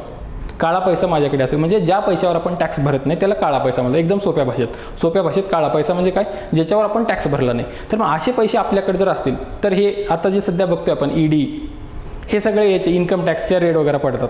तर मग अशा वेळेला काय होतं की खोटा पैसा जो आहे आपण काय करतो, जर आपण टॅक्स न भरलेले पैसे असतील तर आपण आपल्या नावावर प्रॉपर्टी घेत नाही तर ते दुसऱ्याच्या नावावर घेतो. तर हे जे आहे दुसऱ्या नावावर प्रॉपर्टी घेणं ह्याला म्हणतात बेनामी. तर हे जे बेनामी कायदा आला होता, ही अशा गोष्टींशी डील करण्यासाठी बेनामी कायदा आला 2016 साली. तर हे 2016 साली आलेला बेनामी कायदा कशासाठी आहे, तर हे जे काळा पैसा आहे ह्याच्याशी डील करणं. तर ह्याच्याशी डील करण्यासाठी होता. म्हणून हे दुसरा जे ऑप्शन आहे तरी काळ्या पैशाचं नियंत्रण घेण्यासाठी हा बेनामी कायदा 2016. विमुद्रीकरण कधी आले, 2016ला आले. बेनामी कायदा 2016ला चालू होता. नंतर पुढं दिवाळखोरी कायदा. दिवाळखोरी कायद्याला इंग्रजीमध्ये म्हणतात बँकरप्सी लॉ. बँकरप्सी म्हणजे काय, आपण कोणाचं तर देणं आहे, इंडिव्हिज्युअल किंवा कंपनी. एखादी कंपनी आहे समजा, म्हणजे टाटासारखी कंपनी आहे, रिलायन्ससारखी कंपनी आहे, अंबानी, अजून कोणते कंपनी आहेत, ह्या वेगवेगळ्या कंपन्या दुसऱ्यांचं देणं आहे समजा. तर ह्यांनी ते देऊ न शकणे, हे देऊ न शकणं म्हणजे एक पर्टिक्युलर पिरियडमध्ये आपल्याला द्यावं लागतं. ते जर आपल्याला देता येत नसेल आणि आपल्यावर खूप मोठा कर्जाचा डोंगर उभारला आहे तर अशा वेळेला अशा कंडिशनला काय म्हणतात, दिवाळखोरी. मग ही व्यक्तीची दिवाळखोरी असू शकते किंवा कंपनीची दिवाळखोरी असू शकते. तर हे दिवाळखोरी, व्यक्तीची दिवाळखोरी किंवा कंपनीची दिवाळखोरी झाली तर ते काय होतं, अशा कंपन्याला लवकरात लवकर हे दिवाळखोरीचं प्रकरण सॉल्व्ह करायचं आणि ह्याला बाहेर काढून टाकायचं. हे कशासाठी गरजेचं आहे लक्षात ठेवा, कारण हे दिवाळखोर झालेल्या कंपनीकडे दुसऱ्या कोणत्या तरी कंपनीचे पैसे असतात. तर हे दुसऱ्या कोणत्या तरी बँकेचे पैसे असतात. ह्या बँकेचे पैसे त्यांना मिळणं गरजेचं असते, कारण ते सुद्धा नंतर डबघाईला येऊ शकतात. तर ह्यांना लवकरात लवकर बाहेर काढायचं आणि मग ते ईज ऑफ डुईंग बिझनेस जे आहे, ईज ऑफ डुईंग बिझनेसचा एक कॉम्पोनंट आहे. जो ईज ऑफ डुईंग बिझनेसचा रिपोर्ट आहे वर्ल्ड बँकेचा, त्या रिपोर्टमध्ये सुद्धा हे किती लवकर आपण एखाद्या कंपनीला म्हणजे डबघाई आलेल्या कंपनीला बाहेर काढतो, ते किती लवकर निपटारा करतो अशा प्रकरणाचा, तर हे येते त्या दिवाळखोरी कायद्यामध्ये. तर ह्याचे हे दिवाळखोरी कायद्यामध्ये काय येते, ईज ऑफ डुईंग बिझनेससाठी प्रमोट करणे, ईज ऑफ डुईंग बिझनेस प्रमोट करणे हे त्याच्यामध्ये येते. त्याच्यामुळे ह्याचं दिवाळखोरीचं हे तिसरं आहे. आणि आधार कायदा जो आहे, आधार ॲक्ट, हे 2016चाच ॲक्ट आहे. आधार ॲक्ट काय सांगतो ह्याच्यावर सुद्धा प्रश्न याच्यावर बरं का, डिमॉनिटायझेशन कधी झालंय, बेनामी कायदा कधीचा आहे, दिवाळखोरी कायदा कधीचा आहे आणि आधार ॲक्ट कधीचा आहे, ह्याच्यावर सुद्धा प्रश्न विचारले जाऊ शकतात. तर ते पण आपल्या डोक्यामध्ये पाहिजे की अजून काय प्रश्न विचारले जातात. तर हे आधार कायदा जे आहे ना, आधार कायद्याचं नुसतं नाव जरी वाचलं, targeted delivery of financial services and subsidies असं नाव आहे. आधार कायद्याचं पूर्ण नाव जर वाचलात, Aadhaar targeted delivery of subsidies and financial services आणि सबसिडी असं नाव आहे. तर मग हे सबसिडी जी आहे, ह्या सबसिडी तर्काधिष्ठित करणे म्हणजे सबसिडी रॅशनलाइज करणे, हे सुद्धा हेच त्याचं एम आहे. त्याच्यामुळे हे आपलं नुसतं नाव जरी माहिती असेल त्या कायद्याचं तरी आपल्याला उत्तर येणार, लक्षात ठेवा. तिथं फक्त नाव जरी माहीत असलं तरी उतरते. आणि ह्याचं कसं माहिती आहे का, तुम्हाला एक जरी ह्याच्यातली जोडी लावता आली, तुम्ही समजा आधार कायद्याचं नाव माहिती आहे तुम्हाला आणि तुम्ही हे तिसरं आलं आहे, चौथ्याचं तिसरं, तर तुम्ही बघा कोणत्या चौथ्याचं तिसरं आहे, इथं पहिलं आहे, इथं चौथं आहे, इथं तिसरं आहे, इथं चौथं आहे. कोणत्या ड ऑप्शनचं तिसरं आहे, फक्त एक तुम्हाला जोडी जमून आहे, तर फक्त हो का इथं एकच ठिकाण असं आहे ज्या ठिकाणी तुमची ह्या चौथ्याची तिसऱ्याला जोडी लागली. म्हणजे तुम्हाला एकदम बेसिक गोष्टी आहेत, लक्षात ठेवा. किंवा तुम्हाला फक्त विमुद्रीकरण माहिती आहे, फक्त विमुद्रीकरण, तर पहिल्याचं दुसरी जोडी आहे, हे जर ऑप्शन बघितलं तुम्ही तर कुठं आहे बघा, पहिल्याचं चौथा, दुसरा आणि पहिला, म्हणजे तुम्ही 50-50% मध्ये येत आहे. फक्त एक जरी माहिती असेल तुम्हाला तर तुम्ही 50-50% मध्ये येत आहे.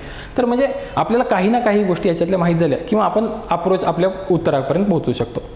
तर हे आपल्याला माहिती पाहिजे. म्हणजे असं दोन्ही पद्धतीनं आहे, म्हणजे एक तर तुम्हाला माहिती पाहिजे किंवा तुमचा अप्रोच की हां ह्याच्यातली 1-2 गोष्टी माहिती आहेत, तर मग त्याच्याकडे कसं पोहोचायचं इलिमिनेशन मेथडने, ती सुद्धा गोष्ट ह्याच्यात महत्त्वाची आहे. तर अशा पद्धतीनं हे जे 42वा प्रश्न आहे ह्याचं उत्तर 2 आहे, हे आपण बघितलं आहे जोड्या लावायच्या ह्याचं. तर हे 42वा प्रश्न आहे. पुढच्या प्रश्नाकडे जाऊ. 43वा प्रश्न आहे ह्युमन डेव्हलपमेंट इंडेक्स, म्हणजे मानवी विकास निर्देशांक, ह्युमन डेव्हलपमेंट इंडेक्स. ह्याच्याबद्दल त्यांनी खालील विधाने विचारात घ्या म्हणले. तर मी तुम्हाला सांगत होतो की इंडेक्सेस जे आहेत ना, इंडेक्सेसवर हा दुसरा प्रश्न आहे, लक्षात ठेवा. SDG इंडिया इंडेक्स हा एक पहिला प्रश्न आला, इंडेक्सवर हा दुसरा प्रश्न.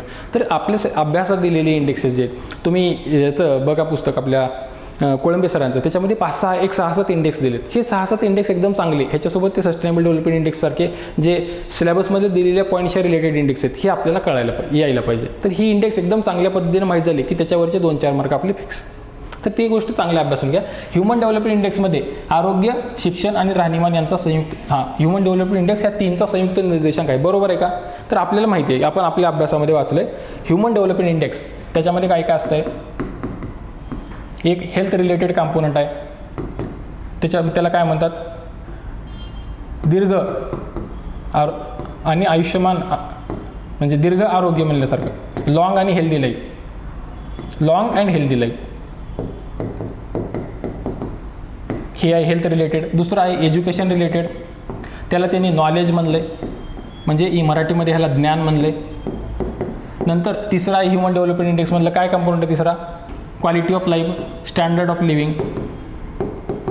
तर हे प्रत्येक गोष्टी जी आहे ना ह्याच्यामध्ये काहीतरी सब कॉम्पोनंट आहे. आता हे लॉंग आणि हेल्दी लाईफमध्ये काय, तर जन्माच्या वेळेला आपलं आयुर्मान किती, म्हणजे लाईफ एक्सपेक्टन्सी ॲट बर्थ, म्हणजे जन्माच्या वेळी आपण किती वर्ष जगू शकतो ह्याचा अंदाज, जन्माच्या वेळचं आपलं आयुष्य, हे त्याचं कॉम्पोनंट आहे. हे नॉलेजमध्ये किती कॉम्पोनंट आहेत, 2 कॉम्पोनंट आहेत. एक तुमचं वय जर 18 वर्षापेक्षा कमी असेल, 18 वर्षापेक्षा कमी, तर तुमचे एक्सपेक्टेड इयर ऑफ स्कूलिंग, म्हणजे तुम्ही किती वर्ष शाळेला जाणार आहेत, एक्सपेक्टेड इयर. आणि तुमचं वय जर 25 वर्षापेक्षा जास्त असेल तर तुमची आता शाळा संपली असं कन्सिडर करतात. आणि त्याच्यामध्ये तुमचे मीन इयर, म्हणजे तुम्ही किती वर्ष शाळेला गेलेत, मीन इयर ऑफ स्कूलिंग, म्हणजे सरासरी किती शाळेला गेलेत तुम्ही ते बघतात. आणि हे शेवटचं स्टँडर्ड ऑफ लिव्हिंग जे आहे ह्याच्यात पर कॅपिटा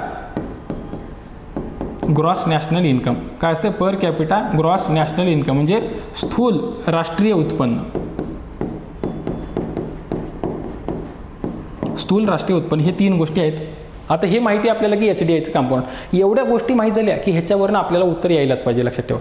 आणि हे ह्युमन डेव्हलपमेंट इंडेक्स, बाकी हे ह्युमन डेव्हलपमेंट इंडेक्स कधी चालू झाला आहे, ह्युमन डेव्हलपमेंट इंडेक्स कोण देतं आहे, ह्युमन डेव्हलपमेंट इंडेक्सचे जे 4 क्रायटेरिया आहेत, म्हणजे कोणते आहेत, म्हणजे किती, मग कमी उत्पन्नवाले, मीडियमवाले, हायवाले, हे कसे आहेत, ह्याच्यात कोण आहेत हे आपल्याला माहीत पाहिजे. भारताचा रिसेंट ह्युमन डेव्हलपमेंट इंडेक्स किती आहे, हे रिसेंट गोष्टी त्याच्यासोबत ॲड पाहिजे. तर ह्या गोष्टी राहिल्या की तुम्हाला प्रश्नाचं 100% उत्तर येतं, लक्षात ठेवा. आता ह्यांनी काय म्हणलं, ह्युमन डेव्हलपमेंट इंडेक्समध्ये हे 3 कॉम्पोनंट आहेत आणि ह्याचा हा संयुक्त निर्देशांक. तर पहिलं स्टेटमेंट बरोबर आहे. दुसरं स्टेट काय म्हणते, राहणीमानाचे मोजमाप, म्हणजे स्टँडर्ड ऑफ लिव्हिंग, हे दरडोई स्थूल देशांतर्गत उत्पादनाच्या आधारे केलं जाते. कशा अंतर्गत, दरडोई म्हणजे per capita GDP, per capita GDPच्या आधारे केलं जातं असं म्हणते हे. तर आपण बघितलं कशाच्या आधारे केलं जाते हे, कशाच्या आधारे, per capita gross national income आहे लक्षात ठेवा. पर कॅपिटा GNI म्हणजे स्थूल राष्ट्रीय उत्पन्न आहे.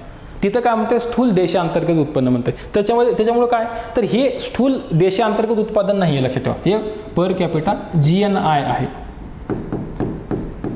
GNI म्हणजे स्थूल राष्ट्रीय, देशांतर्गत नाही तर राष्ट्रीय आहे. स्थूल राष्ट्रीय उत्पन्न हे क्रायटेरिया, म्हणून ही दुसरं स्टेटमेंट बरोबर आहे.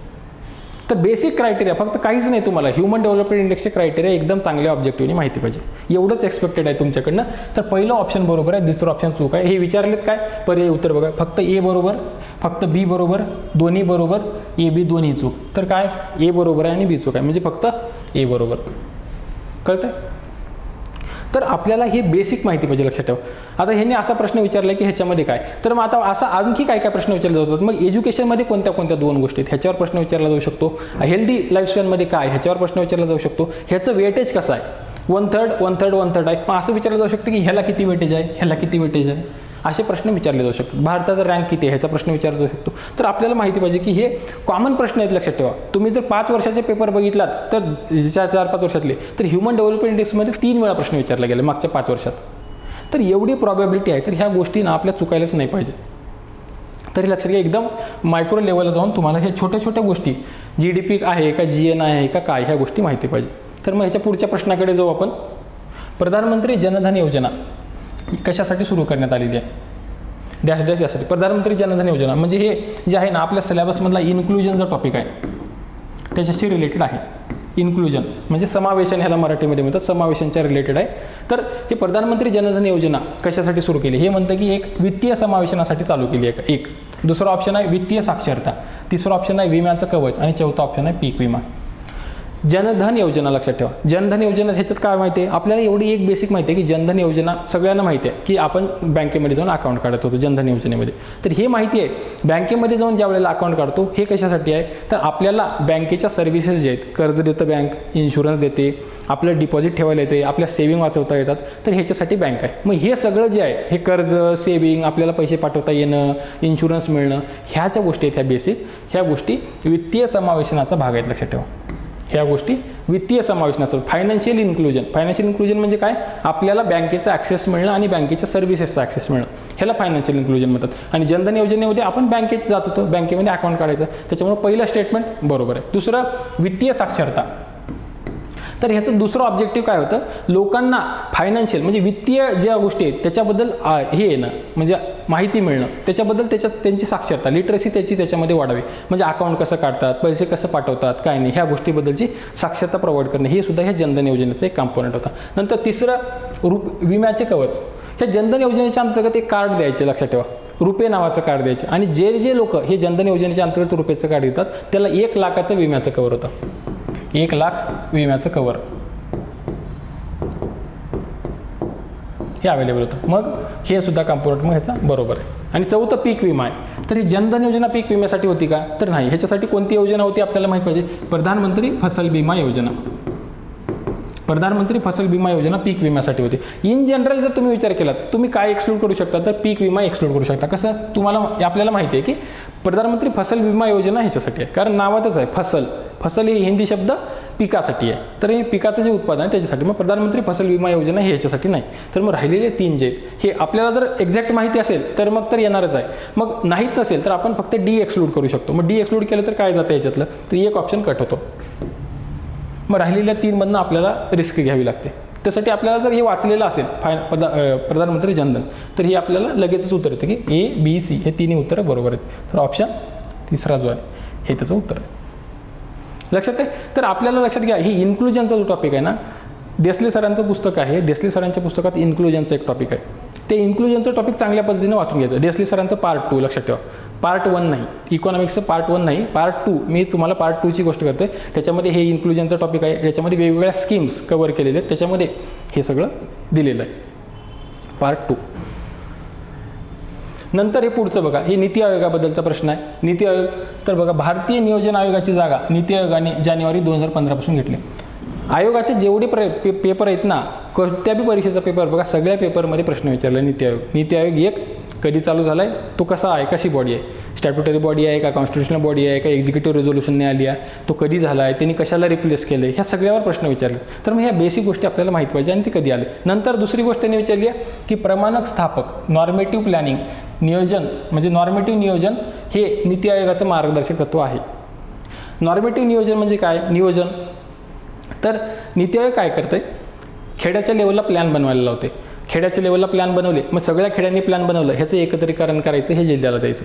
सगळ्या जिल्ह्यांनी प्लॅन बनवलं, ह्याचं एकत्रीकरण करायचं राज्याच्या लेवलला, मग सगळ्या राज्याचा प्लॅन एकत्रित करून भारताच्या लेवलला, आणि मग ह्या सगळ्याच्या बेसिसवर एक पॉलिसी ठरवायचं. आपण माहिती आहे 3 इयर ॲक्शन अजेंडा असतो, 7 इयर स्ट्रॅटेजी असते, 15 इयरचा प्लॅन असतो पुढचा, असे वेगवेगळे प्लॅन देते. तर हे जो भाग आहे हा त्या नॉर्मेटिव्ह प्लॅनिंगचा म्हणजे प्रमाणक स्थापक नियोजनाचा भाग आहे. तर हे नियोजन आयोगाचं मार्गदर्शक तत्व आहे. तर हे सुद्धा बरोबर आहे. त्याच्यामुळे हे दोन्ही स्टेटमेंट बरोबर आहेत, हे आपल्याला माहीत पाहिजे नियोजन आयोगाबद्दल. तर हे दोन्ही स्टेटमेंट बरोबर आहेत, म्हणून ए आणि बी हे दोन्ही बरोबर आहेत, हे त्याचं उत्तर आहे. तिसरं 45/3 कळतंय. तर हे आपल्याला बेसिक माहीत पाहिजे. एक जरी आपल्याला पहिलं जरी माहीत आहे, समजा दुसरं कन्फ्युजन आहे, तर आपण 2वर येतो, दोन्हीपैकी एक उत्तर असू शकते. एक तर ए, नाहीतर ए बरोबर आहे, हे तर 100% बरोबर आहे. ए आणि बी चूक आहे, ह्याला आपण एक्सक्लूड करू शकतो 100% त्याच्यामध्ये, कारण ए बरोबर आहे हे आपल्याला माहिती आहे. फक्त बी बरोबर आहे ह्याला पण एक्सक्लूड करू शकतो, कारण ए बरोबर आहे हे आपल्याला माहिती आहे. मग आलं उत्तर कुठं आपलं, ह्या दोन्हीमधलं. तर म्हणजे एक जरी माहीत असेल तर आपण 50% ह्याच्यामध्ये येतो. तर पुढचा प्रश्न आहे, आंतरराष्ट्रीय सौर युती बाबत खालील विधाने कोणतं बरोबर आहे, कोणतं बरोबर नाही. तर त्याच्यातलं ह्याने विचारले बरोबर नाही, कोणतं विधान चुकीचं आहे असं विचारले. कशासोबत, इंटरनॅशनल सोलार अलायन्स म्हणजे आंतरराष्ट्रीय सौर युती, ह्याच्याबद्दल कोणतं विधान चुकीचं आहे म्हणजे बरोबर नाही असं विचारले. तर एक लक्षात घ्या, युती 121 सौर देशाची संसाधन हे आहे, समृद्ध देशांची आहे. म्हणजे सौर संसाधन समृद्ध म्हणजे सोलार रिसोर्स रिच कंट्रीज आहे. सोलार अलायन्स आहे, त्याच्यामध्ये सोलार रिसोर्स असणारच ऑब्व्हियस आहे. एक दुसरं 121 देशाचं आहे, हे आपल्याला माहितीच पाहिजे, कारण त्या करंट अफेअर्समध्ये तुम्हाला लगेच कळतं की 121 देशाचं आहे का, तर आहे. पहिलं स्टेटमेंट बरोबर आहे. नंतर दुसरं, हे सर्व देश कर्कवृत्त आणि विषुववृत्त मध्ये अंशतः किंवा पूर्णतः समाविष्ट आहेत. तर हे कसं आहे, विषुववृत्त हे वर कर्कवृत्त 23.5 डिग्रीला, नंतर खाली मकरवृत्त. तर इंटरनॅशनल सोलार अलायन्स जे आहे, हे एवढ्या भागामध्ये प्रकाश चांगला पडतो. तर ह्याच्यात अंशतः किंवा पूर्णतः असलेले देश ह्याच्यामध्ये सहभागी आहेत मुख्यतः. तर हे जे आहे ह्या दोन्हीच्या मधलं आहे, कशाच्या, कर्कवृत्त आणि मकरवृत्त. तर इथं ऑप्शन काय म्हणतं, हे सर्व देश कर्कवृत्त आणि विषुववृत्त ह्याच्यामध्ये आहेत. विषुववृत्ताच्या एवढ्याच्या मध्ये आहेत का, नाही, तर कर्कवृत्त आणि मकरवृत्ताच्या मध्ये आहेत, कर्कवृत्त आणि विषुववृत्ताच्या मध्ये नाही. त्याच्यामुळे हे स्टेटमेंट चुकीचं आहे. दुसरं स्टेटमेंट. तिसरं स्टेटमेंट बघा, भारताचे पंतप्रधान आणि फ्रान्सच्या राष्ट्राध्यक्ष यांनी संयुक्तपणे चालू केले. हे त्यावेळेला चालू केलं होतं, कारण पॅरिस करार त्या वेळेला हे झाले 2015च्या पॅरिस ट्रीटीच्या, हे बरोबर आहे.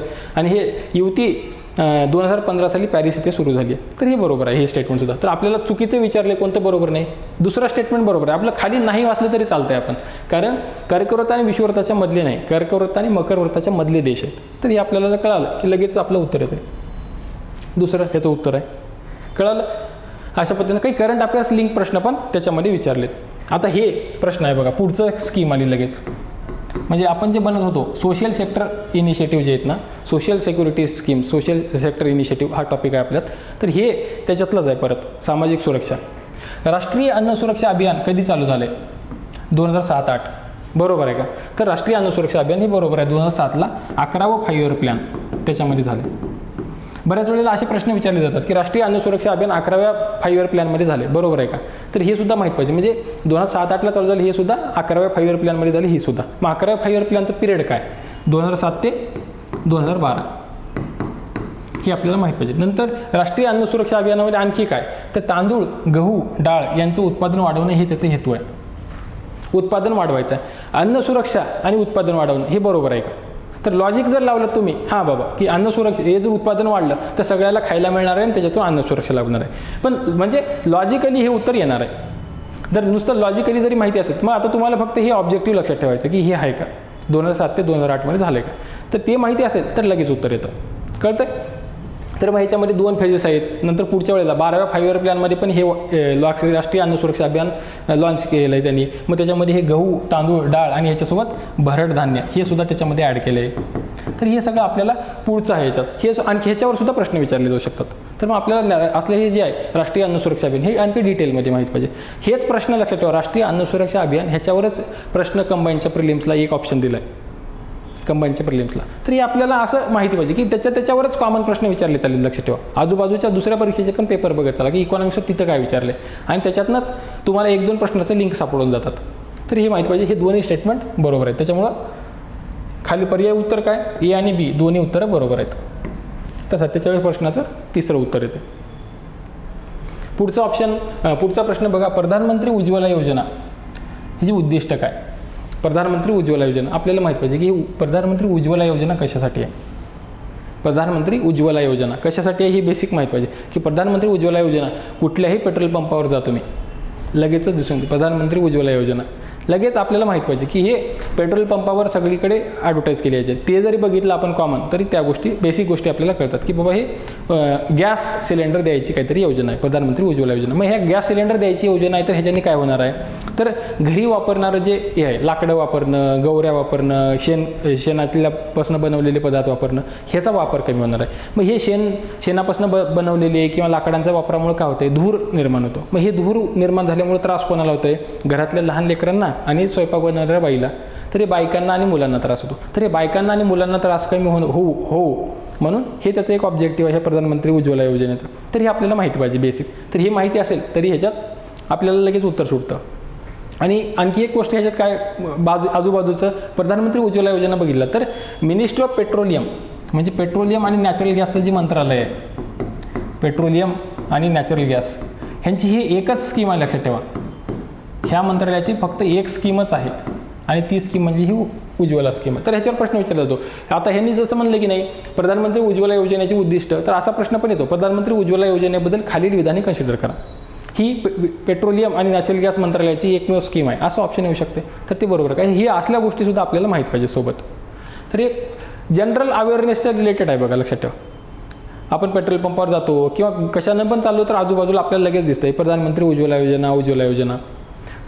पोस्टर काढून टाका ह्या गोष्टीच्या रिलेटेड आहे. मग ह्याच्यामध्ये काय, महिला आणि मुलांच्या आरोग्यात सुधारणा होते. बरोबर आहे, कारण लाकडांचा आणि ह्याचा वापर कमी झाला, धूर निघणं बाहेर कमी झालं, पोल्युशन कमी झाल्यामुळे महिला आणि मुलांच्या आरोग्यामध्ये सुधारणा होते. महिलांचं सक्षमीकरण हे डायरेक्ट नाही आहे, त्याचं महिलांचं सक्षमीकरण हे डायरेक्ट नाही, कारण महिलांना काही असं विशेष अधिकार त्याच्यातनं काही मिळाले असातला भाग नाही आहे. नंतर अतिरिक्त रोजगार निर्मिती असंही काही नाही, ह्याचं ऑब्जेक्टिव्ह नाही. तर याचं उद्दिष्ट काय होतं, फक्त महिला आणि मुलांच्या आरोग्यात सुधारणा, म्हणून फक्त एवढी एकच गोष्ट आहे, ए ओनली. तर असं त्याचं उत्तर आहे. तुम्ही जर ओव्हरऑल बघत गेलात पेपर तर ह्याच्यात लक्षात घ्या लॉजिक वापरायचे गोष्टी कमी आहेत त्या पेपरमध्ये, कारण बाकी जास्तीत जास्त काय ह्याच्यात इन्फॉर्मेशन बेस्ड पेपर आहे. म्हणजे हे माहिती पाहिजे, ते माहिती पाहिजे, त्याच्यामुळं रीडिंग वाढवा. लक्षात ठेवा, रीडिंग तुमचं चांगलं पाहिजे. जे टॉपिक सिलेबस आयोगामध्ये मेन्शन केलं आहे ह्या सगळ्या भागाचं वाचन पाहिजे, कारण नुसतं लॉजिकली प्रश्न सोडवतो हा भाग कमी झाला पेपरमधले आणि तुमचं अभ्यास अंडरस्टँडिंग या गोष्टींवर प्रश्न जास्त आहेत. पुढचं बघा, आता हे परत ह्याच्यात काहीच लॉजिक लावायचं नाही, शून्य लॉजिक लागते. माहिती असेल तर माहिती आहे, नाही तर नाही. आता हे तर खूप जुनं आहे, म्हणजे असले काहीतरी बाउन्सर आपल्याला येणार आहेत असं धरून चला. 15 प्रश्नांपैकी 2-3 प्रश्न तर असे अवघड येणार आहेत. मग राहिलेल्या प्रश्नात आपल्याला जो भाग दिला आहे तेवढा भाग आपल्याला चांगला यायला पाहिजे. आपण जे ॲनालिसिस बघितलं 15 प्रश्न कशा भागावर विचारलं तर ते भाग आपल्याला चांगलं यावं. लक्षात ठेवा. तर मग आता ह्याच्यामध्ये बघा, भारत अमेरिका डॉलर मॅचिंग अनुदान उपक्रम कोणत्या वर्षी लॉन्च करण्यात आलेला आहे. तर हे एकदम आहे, तुम्हाला जर माहिती असेल तर हे येते, माहीत नसेल तर काहीच नाही. मग हे डॉलर मॅचिंगचे जे अनुदान आहे ह्याच्यातमध्ये काय माहिती आहे का, की भारताची लेबर मिनिस्ट्री आणि अमेरिकेची लेबर मिनिस्ट्री ह्या दोघांनी ह्याच्यात म्हणजे डॉलर मॅचिंग म्हणजे काय, तर अमेरिकेची जे लेबर मिनिस्ट्री आहे ना त्यांनी भारताला $20 मिलियन दिले होते. $20 मिलियन. तर तेवढंच त्याला मॅच होणारे 20 मिलियन भारताने पण भरायचे आणि 40 मिलियन एकत्र करून एका योजनेला ते वापरायचे. असं हे डॉलर मॅचिंग ग्रँट होतं. हे डॉलर मॅचिंग ग्रँट जे आहे, डॉलर मॅचिंग अनुदान ह्या योजने, आणि ह्याच्यातनं काय केलं, ह्या 2 लेबर मिनिस्ट्रीने भारतामध्ये जे हजार्डस इंडस्ट्रीमध्ये चिल्ड्रन एम्प्लॉयड आहेत, तर हे जे चिल्ड्रन एम्प्लॉय आहेत ह्या चिल्ड्रनला त्या हजार्डस इंडस्ट्रीमधून बाहेर काढणे आणि त्यांना शिक्षण, व्यावसायिक शिक्षण ह्या बेसिक सुविधा त्यांना प्रोव्हाइड करणे हे त्या योजनेचं काम होतं. लक्षात आहे. काही सिलेक्टिव्ह जिल्हे त्यांनी टार्गेट केले होते. ह्या ज्या जिल्ह्यामध्ये चिल्ड्रन जे आहेत चाइल्ड लेबरचं प्रमाण जास्त आहे असे चाइल्ड लेबर त्या इंडस्ट्रीमधून बाहेर काढायचं. त्याच्यासाठी भारत आणि अमेरिका ह्या दोघांचा संयुक्त उपक्रम आहे आणि त्याला डॉलर मॅचिंग ग्रँट म्हणतात आणि हे 2004ला चालू करण्यात आलं होतं. तर हे बेसिक माहिती. हे आता आहे कसं आहे, हे आपल्याला सहसा आपण वाचतच नाही, कारण आपल्या समोर जे दिलेलं आहे तेवढं तरी वाचणं गरजेचं आहे. मग ते बेसिक वाचला तुम्हाला जे माहिती आहेत, मग ह्याच्यातले बेसिक प्रश्न सुटतात. जनधन योजना सुटते, नीती आयोगाचा प्रश्न काय ते सुटतात, फूड सिक्युरिटी मिशन काय ही गोष्ट कळते, HDI काय, SDG इंडिया इंडेक्स काय, ह्या गोष्टी बेसिक जे बेसिक आहेत ह्या गोष्टीला टार्गेट करा. हे असं एखादी एक्सेप्शनल प्रश्न असेल तर लेटेड बी हे जाऊ द्या, कारण हे आपल्याला वेळ कमी आहे. त्या कन्स्ट्रेंटमध्ये तेवढ्या वेळेमध्येच आपल्याला सगळं अभ्यास करायचा आहे. शेवटचा प्रश्न आहे, खालीलपैकी कोणते विधान किंवा विधाने अयोग्य आहेत, म्हणजे चुकीचं कोणतं आहे हे विचारले त्यांनी. तर पहिला ऑप्शन बघा, विशिष्ट कालावधीत देशाच्या नागरिकांनी उत्पादित केलेल्या वस्तू आणि सेवाचे पैशातील एकूण मूल्य म्हणजे स्थूल राष्ट्रीय उत्पादन होय. देशाच्या नागरिकांनी, तर आपल्याला माहिती आहे की राष्ट्रीय उत्पन्नाच्या 2 कन्सेप्ट असतात, एक GDP, एक GNP. GDP म्हणजे स्थूल देशांतर्गत उत्पादन, म्हणजे देशाच्या सीमेच्या अंतर्गत उत्पादन झालं. नॅशनल म्हणजे राष्ट्रीय उत्पादन, स्थूल राष्ट्रीय उत्पादन म्हणजे राष्ट्रीय म्हणजे देशाच्या नागरिकांनी, मग कुठंही असो जगामध्ये देशाच्या नागरिकांचं जे उत्पन्न आहे त्यांनी तयार केलेल्या सेवा आणि वस्तूचं फायनल किंमत जे आहे ते म्हणजे GNP मध्ये येते. म्हणजे राष्ट्रीय उत्पन्नात भारताचे राष्ट्रीयत्व म्हणजे जे भारताचे नागरिक आहेत, मग ते कुठेही असो त्यांनी केलेल्या वस्तू आणि सेवांचं, त्यांनी तयार केलेल्या वस्तू आणि सेवाचं फायनल मूल्य, आणि देशांतर्गत भारताच्या बॉर्डरच्या अंतर्गत मग ते कुणीही करो त्या गोष्टी येतात. हे आपल्याला बेसिक माहिती पाहिजे. मग पहिलं ऑप्शन काय म्हणते, देशांच्या नागरिकांनी उत्पादित केलेल्या वस्तू आणि सेवाचे पैशातील एकूण मूल्य म्हणजे राष्ट्रीय उत्पादन आहे. बरोबर आहे का? तर बघा, हे इथं 2 गोष्टी सांगितल्या, त्याच्यामुळं हे उत्तर बरोबर असण्याचे चान्स काय. नॅशनल एक शब्द वापरलाय म्हणून त्याला ग्रॉस नॅशनल प्रोडक्ट म्हणलं. त्याच्यामुळं देशांच्या नागरिकांनी नॅशनल आहे, बरोबर आहे. तर मग त्याच्यामुळं पहिलं देशांच्या नागरिकांनी जर तयार केलेलं असेल तर त्याला राष्ट्रीय उत्पादन म्हणतात.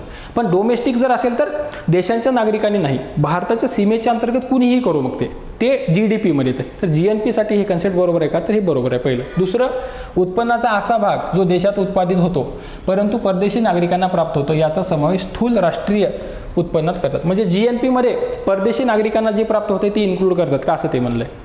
तर GNP मध्ये त्याचा इन्क्लुजन नसतं, लक्षात ठेवा. त्याचं इन्क्लुजन कशामध्ये असतं? GDP मध्ये. त्याचं इन्क्लुजन कशात असतं? GDP मध्ये. म्हणून हे GNP नाही, त्याच्यामुळे दुसरं ऑप्शन चुकीचं आहे. तिसरं ऑप्शन काय म्हणतंय, प्रति मानसी उत्पन्न हे देशातील लोकांचे सीमांत उत्पादन दाखवते. म्हणजे मार्जिनल उत्पन्न आहे का म्हणते. पर कॅपिटा इन्कम हे मार्जिनल इन्कम आहे का? Per capita. तर पर कॅपिटा इन्कम ज्या वेळेला आपण काढतो त्यावेळेला काय करतो, देशाचं उत्पन्न भागिले देशाची लोकसंख्या असं डिवाइड करतो. लक्षात येते? त्यावेळेला आपल्याला पर कॅपिटा इन्कम मिळते, म्हणजे दरडोई उत्पन्न. त्यावेळेला हे जे काढले तर हे ॲव्हरेज उत्पन्न आहे, लक्षात ठेवा. कारण आपण देशाचं संपूर्ण उत्पन्नाला संपूर्ण लोकसंख्येने भागाले, म्हणून हे ॲव्हरेज इन्कम आहे, म्हणजे सरासरी उत्पादन आहे, सीमांत नाही. त्याच्यामुळे हे सरासरी आहे, सीमांत नाही. त्याच्यामुळे हे उत्तर चुकीचं आहे. कारण पर कॅपिटा इन्कम हे देशाचं सरासरी उत्पन्न आहे, सीमांत उत्पन्न नाही. म्हणून तिसरं ऑप्शन सुद्धा चुकीचं आहे. मग हे विचारते काय, ह्याच्यातलं अयोग्य कोणतं आहे ते विचारलंय. त्याच्यामुळं दुसरं अयोग्य आहे, तिसरं अयोग्य, म्हणजे फक्त पहिलं उत्तर बरोबर आहे. तर मग पर्याय उत्तर काय, अयोग्य कोणतं आहे? A आणि C, A आणि B, B आणि C कोणता आहे? B आणि C अयोग्य आहे. म्हणून तिसरं उत्तर ह्याचं बरोबर आहे. तर आपल्याला अशा पद्धतीने हे प्रश्न सोडवायचा आहे. तर हे जे भाग बघितले आपण की तुम्ही तर बघितला तर कन्सेप्ट माहिती पाहिजे, लक्षात ठेवा. लॉजिकली इथं खूप कमी उत्तर आहेत ह्यावेळेला. म्हणजे तुम्ही ह्याचा जरी पेपर बघितलं कंबाईनचा तरीसुद्धा तिथं लॉजिकली कमी आहे, इन्फॉर्मेशन बेस्ड जास्त आहे पेपर. त्याच्यामुळे सगळ्या गोष्टी माहिती असणं गरजेचं आहे. पण ह्याच्यात राईट डायरेक्शन काय, तर आपल्याला मागचे जे आयोगामध्ये सिलेबस दिला त्यांनी 5 पॉईंटचा, तो 5 पॉईंट आणि मागच्या 3-4 वर्षामध्ये जे कॉमन गोष्टी विचारल्यात एवढ्या गोष्टीचा अभ्यास करा. तर ह्याच्याबद्दल कोणते कोणते टॉपिक वाचायचे कोळंबे सरच्या पुस्तकात, ह्याच्याबद्दलचे त्या प्रिलिमच्या स्ट्रॅटेजीमध्ये आपण कव्हर केले की हे टॉपिक वाचा म्हणून. ह्याच्यासोबतच देसले सरांच्या पार्ट 2 मधले शेवटचे जे फायनान्शियल इन्क्लुजनचा टॉपिक आहे ते इन्क्लुजनच्या सगळ्या स्कीम वाचून घ्या. सामाजिक क्षेत्राच्या स्कीम आहेत त्या स्कीम वाचून घ्या. तर ह्या स्कीम वाचल्या तर ह्याच्यावर सुद्धा एक 2-3 प्रश्न येतात आणि त्याच्यात 4-5 मार्काचा तुमचा बेनिफिट होतो. आणि अशा पद्धतीने तुम्ही प्रिलिम्सला बऱ्यापैकी चांगला स्कोर इकॉनॉमिक्समध्ये घेऊ शकता. तर आपण आज या लेक्चरमध्ये इथंच थांबू. आणखी तुम्हाला ॲनालिसिस पाहिजे असतील तर मला कळवा, कॉमेंट बॉक्समध्ये हे करून आपण परत पुढच्या वेळेला एका नवीन ॲनालिसिससोबत भेटू. तोपर्यंत सर्वांना धन्यवाद.